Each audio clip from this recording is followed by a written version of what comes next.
Hi everyone, and welcome back to Get Financially Fit with Debbie Hancock. This week we're kicking off a new series where I'm chatting to brilliant people working in fractional roles and specialist areas. The kind of people who help businesses grow, protect profits and make those smart financial decisions behind the scenes. And today I'm joined by Alex Cooper from Bibby Foreign Exchange. Alex helps businesses manage their foreign exchange costs and protect themselves from market risks, something that many businesses don't even think about until it costs them money. He's worked in financial services for over 26 years and 15 specifically in corporate foreign exchange. I know, I'll get it right, Alex. And I know this conversation is going to be really useful for anyone working internationally or planning to. So welcome to the podcast, Alex. And can you kick us off by telling us a bit about yourself, where you're based, and how you ended up working in the world of foreign exchange? Absolutely, and thanks for that fabulous intro, Debbie, and welcome to the podcast. So yeah, I'm Alex Cooper. I look after foreign exchange within Bibby Foreign Exchange. I started my financial services career 26 years ago, firstly as an IFA. Started as a finance advisor, then became an IFA, and after 11 years I moved into foreign exchange. So I've been talking about money for 26 years in different guises, simply. I'm based near Chichester. I'm between Portsmouth and Brighton on the south coast, not that far from you, Debbie. But I see clients all over the UK who have that foreign exchange need, orders and exporters throughout the UK. And so I do it a lot via Teams and Zoom and also in person. That's nice. Nice to have the in-person bit. Absolutely. Can you set the scene for people listening? What actually is foreign exchange, hedging, Forex, FX? Sure, absolutely. So there's a significant number of SMEs in the UK who are exposed to the foreign exchange markets for varying reasons. The main being importing and exporting. So the majority of products that we use are coming from overseas and they're being sold into the UK. And those businesses are bringing them in, they're being manufacturing, wholesalers, transport. There are a multitude of businesses who then are exposed to the foreign exchange markets. And simply what that means is they're needing to buy a currency which isn't sterling to then buy those goods from overseas and bring them in. Obviously, if they're exporting, they're receiving funds from overseas and they need to convert that back to sterling within their business. How that relates to how it's traded, there are two fundamental ways of trading. One is spot trading and the other is forward contracts, the main ones. The spot trading is quite simply a client needs to buy something today for settlement today. So they need to buy dollars today to send to China or US, wherever it needs to go. That's spot trading. For buying today, settlement today or tomorrow perhaps. Forward contracting is hedging. Forward contracting is a type of hedging, and simply what that means is about securing an exchange rate now to protect that business should the market move against them. So should dollar go down against sterling, that's when businesses can lock in an exchange rate, so they're protecting the margins that they are trying to achieve when they sell that product on. And say the stock market goes the other way, do they still have to utilize, or I don't know what the word is, like enact that hedge, or could they just pretend it's not there? Okay, so it does form a contract. Once it's booked, it does form a contract. And forwards can be anywhere from a few weeks to months to up to 12 months with Bibby Foreign Exchange. However, if they don't have that need, we can sell that back to the market. So yes, we can sell that unwanted currency back to the market. Whether there's a cost to that business or not depends on where the market is at that particular time. So that is the reality. Mm-hmm. Important part when you're talking about hedging with a client is to fully understand their exposure and to make sure they don't overcommit themselves. So we don't end up with the situation of, I don't need those dollars anymore, I've lost that order, or I'm no longer needing those dollars. So it's important we fully understand, we attach a forward contract to an actual invoice to make sure it's appropriate for the client, not about booking someone as much as they can get because the rates are really positive for them and hoping they need them. That's not what we do. It's about making sure we're protecting them, making sure they only buy what they need or expect to need. But should they ever need to go, that's something suddenly changed, sell it back to the market. And obviously it depends on where the market is, depends on if there's a cost or not. So it's about managing risk and cash forecasting and cash flow management, really. So we know what price we're going to pay or what price we're going to receive in the future. Absolutely. And using a budget rate within a business to kind of go, okay, we're buying these dollars for these, whatever it may well be that we're bringing in order to sell it. The budget rate we've applied to the deal we've done with that factory wherever, That's the kind of drives the dollar rate they'd like to be able to achieve to make sure they then protect their ongoing profit within their business in the UK. So when the currency hits the specific rate they need to achieve or above, of course, by using a forward, it means they don't lose on that specific invoice. If the market moves again in their favour, of course, they can use an additional forward, they can spot trade outside that forward, but we're here to help them understand timings and protect the margins they're trying to achieve within their business and not trying to be clever about the market. It's not about that. It's about protecting businesses, helping SMEs throughout the UK. Yeah, so it's not gambling and betting against the market. It's making strategic decisions to protect the business and its cash and its profit margins in the future. And many businesses operate on quite narrow margins. So, when you have a 1 or 2% movement in the exchange rate, that can have a significant effect on ongoing margins within that business. So that's what we're there to try and do. Wicked. So what size and type of businesses should have this on their radar? Because I know I worked in corporate, I dealt with hedging and foreign exchange, but you also work with SMEs, don't you? Absolutely. We predominantly work with SMEs. So I look after sizes of all clients. Bibby Financial Services has the approach to SMEs of supporting SMEs throughout the life cycle, from startup to large corporate. So it really doesn't matter if someone wants to talk to me about their hedging or just spot trading or markets. That's what we're there to help them with. Whether they should hedge or not, that's an individual conversation within each individual client and how they feel about it, and how guaranteed their orders are and invoicing and so on, and the invoicing cycle. So it's individual, and some businesses are simply suited just for spot trading because they're a specific type of business. But it's important we talk to as many SMEs that are open to looking at their foreign exchange exposure to fully understand it. What is it actually costing them now? What could it cost them? Are there any significant savings to make? And often there are. Or there's simply just a better way of doing it through a trusted provider such as Bibby Foreign Exchange. Yeah. Are there two types of hedging? So there's hedging where you guys would be involved and would assist the company, and then there is say you are importing and exporting in US dollars, you can kind of naturally match the two off against each other. So yeah, there are a lot of businesses out there who self-hedge, as we call it. Self-hedge, that's it. And that may be business who've let's say has got a dollar account and gets paid in dollars and sends them back out again. Sure, that's not what Bibby does. We are literally a trader which helps them. They could well need to top up those dollars. Fine, they can buy those dollars and put it to their dollar account. But self-hedging is ideal if you're receiving and sending out. Absolutely. But there are associated fees with that with banks. They charge fees for sending those dollars out, but it's still an efficient way of operating. Yeah, and do you need is it a different type of bank account? So you couldn't have your usual bank account and receive into that bank account. Would you need a separate one? No, many businesses I come across just have a sterling account and they've actually realised they're maybe invoicing in dollars. They expect to receive some dollars, let's say. Those hit that sterling account. The square peg does not go into a round hole. So that gets auto-converted by the bank straight into sterling. So then when they need the dollars again, they have to buy them. So ideally is to have a dollar account next to, if it's required, and then that can assist them. Bibby Foreign Exchange can receive dollars on behalf any other currency on behalf of a client, but we are there to convert that to another currency to remit directly same day for each of our clients. Thank you. So can you give an example of how you've recently helped a business? So maybe some real life examples of how this works. Absolutely. There are so many occasions over the last 16 years that this has happened. One specifically last week. The client has been using their bank for some time. They're about 2.5 million turnover in foreign exchange. And just to reiterate, it doesn't have to be 2.5 million, it can be 100 million, it can be 200,000. It really doesn't matter. We were able to reduce that cost. He actually used a forward contract because he was worried about the dollar going against him.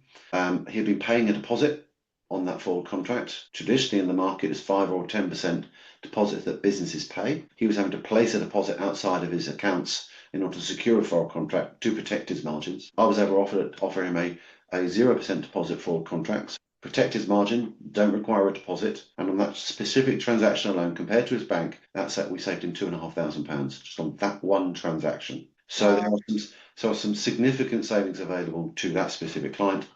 This could be hours long, this podcast, because I could give you so many examples of small businesses, large businesses, and there are a lot of banks and brokers out there varying the spreads inside the exchange rate quite significantly. Well, that's how the businesses are profiting, or the banks are profiting, aren't they? So they're selling and buying what we call the spread they're making a bit larger, and they're taking their cut on the spread. And naturally, that's how Bibby Foreign Exchange earns its revenue. It's obviously within that spread, but it's significantly narrower the banks and the vast majority of foreign exchange brokers out there. And we talk about, we help people understand what the spread is, what they're being charged, and what they can expect for Bibby Foreign Exchange to cost them. I was just thinking, actually, can you just explain what the spread is a bit better than I have done? Sure. No, you actually did it very well. So if one would look at the let's say the BBC News markets and show where sterling dollar is and all the other currencies, that is something called mid-market. That's what banks are buying and selling to each other at. If it's within that rate, there will be a tiny spread that banks will be using between each other. When Bibby Foreign Exchange, like buying anything else, when Bibby Foreign Exchange goes to buy dollars, the bank will adjust that exchange rate to us, make it slightly worse if someone's buying dollars, a fractionally worse. We make that fractionally worse for our client. So if the dollar's at 134, like it is this morning, on the back of the inflation news this morning, you might find that client wants to buy X amount and they get 133.5. Whereas their bank would give them 132. It's quite significant. So that's kind of how it looks. If someone's selling dollars back to sterling, it'd be not 134, it'd be 134.5. It goes the other way.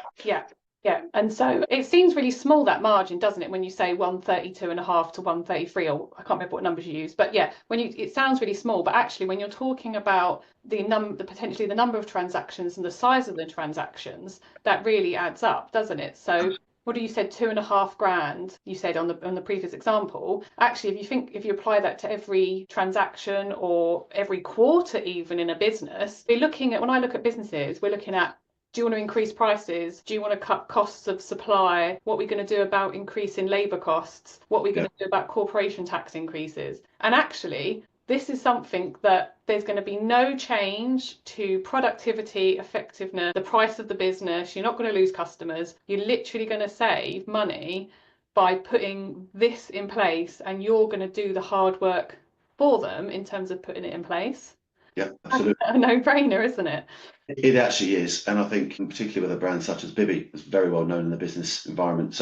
And clients can use the portal. They can do it themselves if they wish. They can actually speak to our traders. They always get the telephone and email direct to the trader, and I'm available as well to talk through things through with them. And even if a business is one of your clients or anyone else is using their bank, for example, and they're paying a fee to send those dollars or euros or whatever it may be somewhere else, Bibby won't charge that. I came across another example. I came across a business recently, were making about 10 payments a week, and their bank was charging them £17 per payment. Wow, okay. That's gone. Even if our rates were the same as the bank, that's £170 a week saved. A week. Yeah. Right. Yes, it is as simple as that. And obviously the rate was actually better as well. So there were additional savings. So it's often when business will see they're using foreign exchange, they don't see the need to have a conversation. Because they go, I use my bank. I've always used my bank. 15, 20-minute conversation with me, just an initial chat, kind of where they are now, where they could be. Are there any savings? Is it worth exploring further? And should that be the case, we can then talk again. But it's about sort of really understanding there is a significant cost to the business. And also significant risk. Can that be improved upon? Yeah. And I think it's not just the cost, is it? It's also what you said about putting that deposit down. If the business is already struggling with a cash flow, so that, all businesses, especially like manufacturing businesses, are tightly managing cash. And if they can not pay that cash out now and pay the cash out in the future, that's going to help them manage the business and mitigate risk within the business. Absolutely. And it's usually an accountant's dream when we say we don't want to deposit, so we don't have to account for that outside the accounts. A lot of accountants like me because of that. And often it's the preconception is, you've got to have a ton of money in the bank to be given a facility like that from Bibby. And you don't. We help very small businesses, startup businesses with a 0% facility. It may all be small, but often their requirement is fairly small. Mm-hmm. So it's really a case of don't make any assumptions. Bibby's there to assist all SMEs of all sizes. Yeah, so have the conversation. Yeah. What are the most common challenges or mistakes you see businesses making when it comes to foreign exchange? What's catching them out? Okay, I think often when a business, particularly as a new start, which has grown as a few years in, it may have grown exponentially, and they got used to buying those euros, dollars, or maybe towards the end of a month, and they're going invoices, buy them now, by the day rate as it is now. So one example would be the timing. We're trying to improve the timing. No one knows what the market's going to do. No one does. If I did, I wouldn't be talking to you now, Debbie. I'll be in my yacht in the Caribbean somewhere. So no one actually knows. But it's about reacting to the market and having a trusted provider to let them know when it's moving in the client's favour. Going to go, look, would you like to secure this? We are now matching your budget rate. So, you'd like to achieve this. It's got up to that. We're going to let you know if you want us to. So improving timing, I say improving, you can't be 100%. That's obviously reducing cost, like you said, is the starting point. But improving timing, improving understanding for each business, what the actual risks mean. There's many times I've had, usually through auditors or accountants, there are FX losses in accounts. It's accepted as, oh, that's just foreign exchange. That's just the way it is. That's often a mistake, just to ignore it. That's where we can look at, okay, are you using a budget rate? Is that budget rate realistic? When are you setting up your budget rate? Monthly, quarterly, daily, whatever it may be. Are you just using BBC News to set that BBC News rates, or Googling it? Google actually round up the exchange rate, bizarrely, so actually make it worse. It's not a rate. So I say to our clients and contacts is kind of go, well, ask us for a budget rate. Talk to us. Talk to a trader. Go, what do you think I should plan this out? I need to place an invoice. I need to put a rate on this for the next 3 months. What do you think it's going to be? Yeah. Use a budget rate carefully, and then plan around that hedging if that's appropriate for the client. Opening up and kind of offering people more avenues for conversation about their FX, and not just going, FX losses, that's just part of the business. We can't avoid that. No business is going to 100% avoid it, but we're there to mitigate. I'm very careful to use that word. It's to mitigate the loss. Can't necessarily remove it, but certainly mitigate. Yeah, that makes sense. So when I was in corporate, I remember we had hedges, and I was brought in to try and make the process smoother internally. And so working with supply chains specifically to understand when exactly payments were due on contracts, etc. Are there risks involved with hedging or FX contracts, and how can you mitigate them? Once again, going back to what I said earlier, that's very much about matching the hedge to a specific invoice or a confirmed amount, if you like, of that's expected. Guaranteed is a strong word to use, but that's very, very likely. But then it's balancing that with a blended approach. If a client says to me, I need to buy $1 million every year, let's just buy me $1 million at 134 today, please. That'd be done for the year. Well, the first reaction is, why do you want to do that? Because what if you lose an order? Are they absolutely nailed on, guaranteed, never going to change? No, that's never going to be the case. So often it's about going, well, yeah, let's take the 50-50, 60-40 approach. Now, some hedge, some spot trading. And as the invoices become real and guaranteed, go, right, we'll then protect each individual invoice. And that's through ongoing conversation with budget rate. Going to go, actually, yeah, we're now to protect it at a different budget rate. So yes, there are risks. Overbuying, and I have come across many clients in my time who've got great long forwards, huge things, and they go, we don't need this anymore. And the market's moved wildly out of favour for them, or in their favour, and they can't grab it because they've been sold this huge forward over a great length of time, which just doesn't suit the business. Yeah, I think that's what happened with the business I was in. So we were manufacturing very large products, and the contract hit delays. And so we had all these hedges in place, or forwards in place, but the contract shifted.